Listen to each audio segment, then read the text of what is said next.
Mukhtar Ansari, Hamid Ansari, what is common in between two? क्या हामिद अंसारी का relative होने का यह मतलब है कि मैं देश में जितनी चाहे गुंडागिर्दी करूं, कोई मुझ पे उंगली नहीं उठाएगा? हामिद अंसारी को देख लीजिए आप, जो पोस्ट पे रहते हुए भी कई बार गवर्नर भी रहे हैं और वाइस प्रेसिडेंट भी रहे हैं, और हिंदुस्तान के झंडे को सैल्यूट करने में उन्हें बड़ी हिचक होती थी, उनके मन में कुंठा पैदा होती थी, उनके मन में झंडे के प्रति मान सम्मान नहीं था, उस देश के झंडे के प्रति जिस देश के अंदर वो इतनी हाईएस्ट पोस्ट पे भी रह चुके हैं, और अपने फेयरवेल पर कहते हैं कि साहब this place is not good for Muslims. जो थ्रू आउट आईएएस के बाद फॉरेन सर्विस में चला जाता है, एम्बेसडर बनता है, फॉरेन डिग्निटीज के साथ रहता है, उसके बाद में एक वाइस प्रेसिडेंट बन जाता है और इतना हाईली स्टेटस एंजॉय करता है, और ये कहे कि साहब there is no place for Muslim in this country, तो मैं क्या कहूंगा उस इंसान को? क्या उसे झूठा बोलूं, मक्कार बोलूं, या क्या बोलूं? अब आप मुख्तियार का ही ले लीजिएगा, कहते हैं साहब मैं हामिद अंसारी का रिलेटिव हूं, क्या मुझ पर कोई गुंजाइश नहीं हो सकती? इसीलिए कहते हैं थैली एक ही थैली के चट्टे बट्टे हमेशा इकट्ठे ही रहते हैं। इन सारे अंसारियों की एक ही सोच है, ये चाहते हम कुछ भी करें, हम पर कोई कानून लागू ना हो। अरे भाई मुख्तियार अंसारी जी, हाँ वो 2005 से लेके और आज तक देख लीजिएगा, सिर्फ दादागिरी के, बदमाशी के और डंडे के बल पे आपने 5 बार एमएलए की सीट ली, और यूनी की और फेथफुल टू वन पार्टी, कभी सपा, कभी भाजपा, कभी कुछ, कभी कुछ, मकसद एक कि साहब मुझे पावर में रहना है। क्यों? To gain immunity from police action, from court proceedings. I must say the Mukhtar Ansari is the gangster converted into politician. Why? क्योंकि हमारी कुछ पॉलिटिकल पार्टीज, खासकर सपा, बसपा, बहुजन समाज पार्टी, इनका एक मकसद है, ये कहते हैं हमने तो ऐसा कैंडिडेट चुनना है, ऐसा कैंडिडेट चुनना है जो ये सीट निकाल के लाए, चाहे डंडे के दम पे लाए, चाहे बदमाशी के दम पे लाए, गुंडागिर्दी के दम पे लाए। तो ऐसे गुंडे को पनपाने वाले ये मायावती, ये मुलायम सिंह भी उतने ही जिम्मेदार हैं मेरे हिसाब से। जब बच्चा पैदा होता है बहुत मासूम होता है, उसे कुछ नहीं पता, माँ बाप जैसा उसका लालन पालन करते हैं, सोसाइटी उसको जैसा बदलती है वो वैसा ही बन जाता है। वो चाहे बहुत बड़ा इंसान बन जाए, बहुत बड़ा डकैत बन जाए, बदमाश बन जाए, टेररिस्ट बन जाए, इसमें कुछ रोल सोसाइटी का भी होता है। मैं मुख्तियार अंसारी को एक्सोनरेट नहीं कर रहा हूं, क्योंकि everybody is responsible for his own actions, तो he should have been aware of it. उस पर आपको पता होना चाहिए। 40 मुकदमे हैं, कहा जाता है बहुत से मुकदमे में वो बरी हो गया। क्यों बरी हुआ? क्योंकि जो विटनेसेस थे उसके दबदबे के कारण वो आ नहीं सके। या विटनेसेस को मार दिया गया ताकि वो कोर्ट में पेश ना हो। तो क्या आप ऐसे केसेस में ये कह सकते हैं he was buried? No, he was not acquitted. Technically he may be buried, but actually he was not acquitted.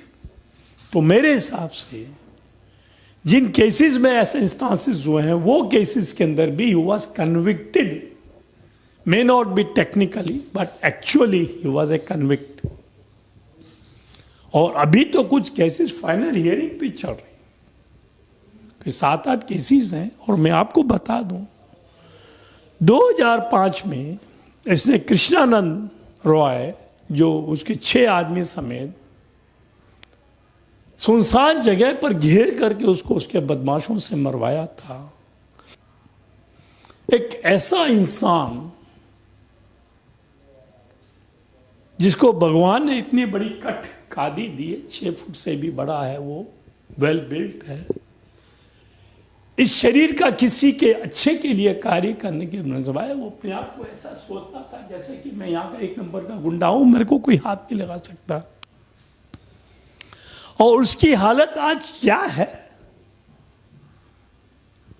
उसके ऊपर और तो महाराष्ट्र गवर्नमेंट ने मकोका का भी केस लगा रखा है। यूपी में तो ऑलरेडी 3 केस गैंगस्टर के भी चल रहे हैं। ऐसा दुर्दांत नोटोरियस क्रिमिनल को क्या जिंदा रहने का हक है? इसको जिंदा रखने से हमारे सोसाइटी को क्या मैसेज जा रहा है? साहब गुंडे बन जाओ, जेल में चले जाओ, मुफ्त का खाना मिलेगा, लड़ते रहो केस, जेल से बैठ के उगाई करते रहो, एक्सटॉर्शन करते रहो। पैसे की कमी इनके पास होती नहीं, वकील इनके पास एक से एक। अब देखो सुप्रीम कोर्ट के अंदर अगला पहुंच गया कि साहब मैं तो पंजाब में रहूंगा, मैं यूपी में नहीं जाता। अरे पंजाब में तुम आए क्यों थे? एक कंप्लेंट लिखाई मोहाली के अंदर कि साहब इसने 10 करोड़ रुपए मुझसे मांगे। वहां के जज साहब ने उसको वारंट देके बुला लिया, प्रोडक्शन वारंट कहते हैं हम टेक्निकल लैंग्वेज में, और उसको वो पेश किया मोहाली के अंदर, और उसको ही was lodged in Ropar jail. होता ये है कि अगर एक स्टेट का मुजरिम किसी दूसरे स्टेट में किसी ऑफेंस के अंदर रिक्वायर्ड हो, तो दूसरी स्टेट का जो जज होता है वो एक प्रोडक्शन वारंट भेजता है पहली स्टेट को जहां पर वो रहता है या जहां वो कैद है कि साहब इस जुर्म के अंदर इसकी जरूरत है, आप इसको कृपया भेज दें। तो he should have been brought immediately to the Banda jail where he was already lost. और उस साथ देख लीजिएगा, मैंने अभी कहा था सपा और ये भाजपा ने इसको बनाया है। अब वो साहब किसके खेमे में चले गए? कांग्रेस के खेमे में चले गए। कैप्टन अमरिंदर सिंह थे, उनसे कह दिया साहब कोई बात नहीं, अब आ गए ना हमारी शरण में, आ जाओ, हमें यहां इलेक्शन जितवा देना, आपको वीआईपी ट्रीटमेंट देंगे। साहब रियली बता रहा हूं आपको, ये जो नंबर 1 का गुंडा है, बदमाश है, and 26 times यूपी गवर्नमेंट की रिक्वेस्ट थी to send him back to the Banda jail was defused on petty grounds कि शायद उसको शुगर हो रही है। अरे भैया शुगर तो आजकल 10 में से 6 को शुगर की बीमारी है, और मुझे भी है। साहब उसके बैक पेन हो रहा है। अरे बैक पेन के लोगों की पूरी बॉडी में पेन होता है। जाके देखो तिहाड़ जेल में, किसी जेल में देखो, आपको एक भी कैदी ऐसा नहीं मिलेगा जिसे कोई बीमारी ना हो। अगर कोई बीमार है, this not such A grievous या सीरियस डिसीज कि बंदा वो ट्रांसपोर्ट ना हो सके। फिर डॉक्टर से लिखवा दिया जाता है he is not fit for long transportation. क्या साहब स्टेट पेट्रोनोज मिल रहा है उसको पंजाब गवर्नमेंट से। मैं इसीलिए कहता हूं अगर आज के नेता लोग थोड़ा सा सुधर जाएं और देश के प्रति अपनी श्रद्धा को रखें, संविधान के प्रति जो उन्होंने ओथ ली है उस पर टिकें और देश के बारे में सोचें, तो लानत है ऐसी कांग्रेस के ऊपर और लानत ऐसी सपा के ऊपर, लानत ऐसी ये बहुजन समाज पार्टी पर जो ऐसे क्रिमिनल्स को सपोर्ट करती है। मैं तो हैरान था जब मैंने सुना कि रोपड़ जेल से कोर्ट में पेश होने के लिए जो गाड़ी सरकार को देनी चाहिए वो ना दे करके वो प्राइवेटली अपनी गाड़ी को मंगा रहा है, और वो भी गाड़ी जो फर्जी नाम से ले रखी है उसने। अगर मान लो इस गाड़ी में ऐसा कोई इक्विपमेंट हो या कोई ऐसा सिस्टम हो और रास्ते में कोई इंसिडेंट कर बैठे, तो हु विल बी रेस्पॉन्सिबल?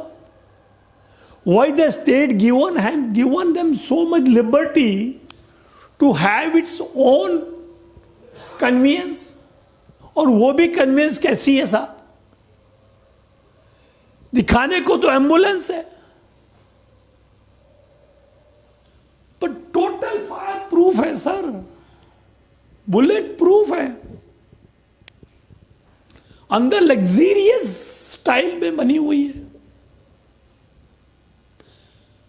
तो ये ऐशोआराम अगर वो वहां से भागने की भी कोशिश करे, अगर बुलेट प्रूफ गाड़ी है तो पुलिस वाले क्या करेंगे? अपनी गोलियां चलाते रहेंगे, उस पर असर नहीं होगा, वो निकल जाए।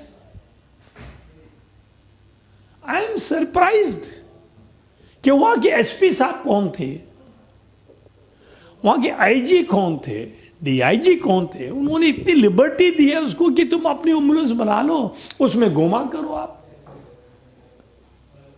और दिखाने के लिए वो अपना व्हील चेयर पर जा रहा है। कितनी चालाकी है लोगों में, कितनी हेराफेरी करते हैं लोग ये। और अब जब सुप्रीम कोर्ट ने 26 तारीख को, जिसमें से अशोक भूषण जी की कोर्ट थी और आर रेड्डी की कोर्ट थी, सुभाष रेड्डी की, उन्होंने, उसके वकील कहते हैं साहब नहीं नहीं नहीं साहब, इसका फंडामेंटल राइट है, जो स्टेट का कोई फंडामेंटल राइट नहीं होता, स्टेट को कोई पावर नहीं कि अंडर आर्टिकल 32 वो सुप्रीम कोर्ट में आ सकती है for execution of their fundamental right.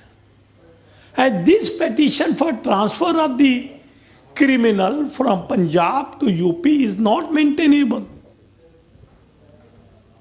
And I salute the Supreme Court of India when the bench exercised their discretion under Article 142 and stated that since state is fighting for the victim or the complainant and the state has come in the shoes of the complainant, the state has very much the right to fight for their fundamental right। क्योंकि complainant खुद नहीं लड़ता criminal case, state उसके behalf पे लड़ती है। अगर complainant का फंडामेंटल राइट है और कंप्लेनेंट की जगह स्टेट आ रही है, तो that right automatically vest with the state also, and state is empowered to move an application article 32 for exercise of their fundamental rights also. And they can very well demand for transfer of their accused from another state to the own state where there are so many cases lying pending against him, and that too at the final stage।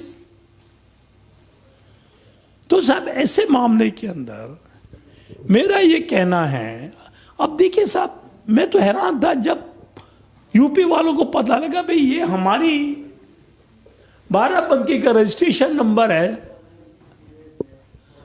तो वहां तहकीकात हुई शुरू ये ambulance कहाँ है भैया, यहाँ तो कभी देखी नहीं हमने एम्बुलेंस। हॉस्पिटल से पता करा, नहीं जी हमारे यहाँ कभी एम्बुलेंस आती नहीं। तो बाराबंकी की रजिस्टर्ड है एम्बुलेंस, और बाराबंकी में ना काम करके कहाँ काम कर रही है और किसके नाम से रजिस्टर्ड थी, वहाँ जाके पता कहता है जी हमने तो कभी ली नहीं जी है, हमें तो मालूम नहीं इसका। एक केस और उनके ऊपर हो जाता है। सच्चे फ्रॉडुलेंट चीटर और एक क्रिमिनल माइंडेड आदमी को वो कैसा, मैं तो हामिद अंसारी का रिलेटिव हूं, मुझे छोड़ दो, कितनी शर्म की बात है। Thank you very much. मैं SD बिंदलेश, एडवोकेट फ्रॉम दिल्ली। अगर आपको ये मेरी बाइट अच्छी लगे तो please subscribe the channel and share it. Thank you very much.